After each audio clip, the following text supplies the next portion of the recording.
السلام عليكم ورحمة الله وبركاته، وكل عام وأنتم بألف خير، وأهلا وسهلا فيكم بفيديو جديد وسلسلة جديدة، واللي راح أحكي فيها عن 5 معلومات بفيديو واحد راح ينزل كل أسبوع. وأنا أعلنت عن هاي السلسلة عن طريق الانستغرام، فإذا أنت مش ضايف الانستغرام تبع القناة راح تلاقيه في الديسكريبشن، فوت واعمل فولو عشان راح يصير في تفاعل بشكل كبير. وخلينا نبدأ بالفيديو.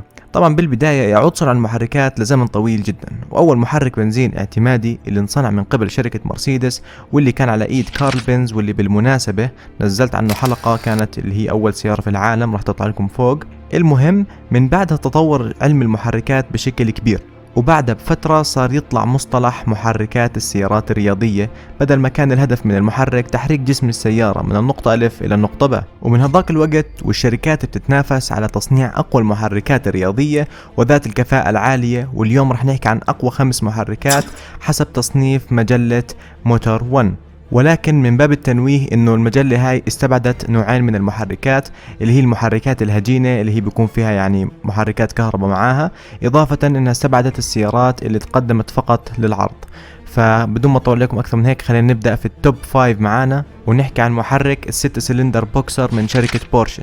هذا المحرك اجى 6 سلندر بوكسر 3.8 لتر توين تيربو، كان يولد 690 هورس باور و800 نيوتن متر عزم من التورك. واما بالنسبة للمرتبة الرابعة معانا اللي هي محرك سيارة الكونيكسج V8 5000 سي سي، كان يولد 1600 حصان، وكان المحرك تيربو، والسيارة هاي قدرت توصل لسرعة 482 كيلومتر في الساعة بفضل محركها، اللي نزلت السيارة أساسا هاي عشان تنافس سيارات هايبر كار زي البوغاتي تشيرون. ولكن قبل ما نطلع على التوب 3 حاب أذكر محرك تبع الشفرليت الكورفت، نزل جديد تقريبا قبل فترة يعني مش طويلة.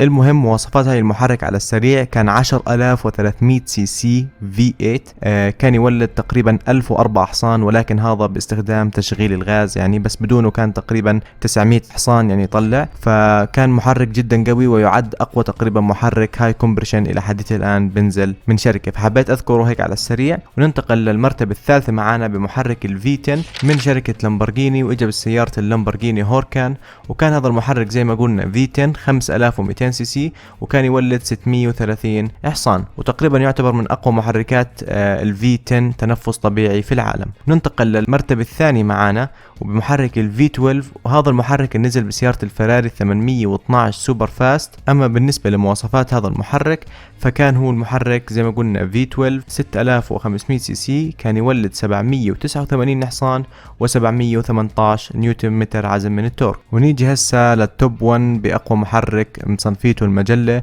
اللي هو محرك سيارة البوغاتي تشيرون ال W16، اللي هو 16 سلندر على شكل حرف W، 8000 سي سي، كان يجي فيه 4 شواحن توربونية، كان يولد 1480 هورس باور. ومع انه ذكرنا محرك قبل شوي اقوى منه، بس اتوقع هم حطوه بالتوب 1 بسبب انها الى حديث الان اسرع سيارة بالعالم.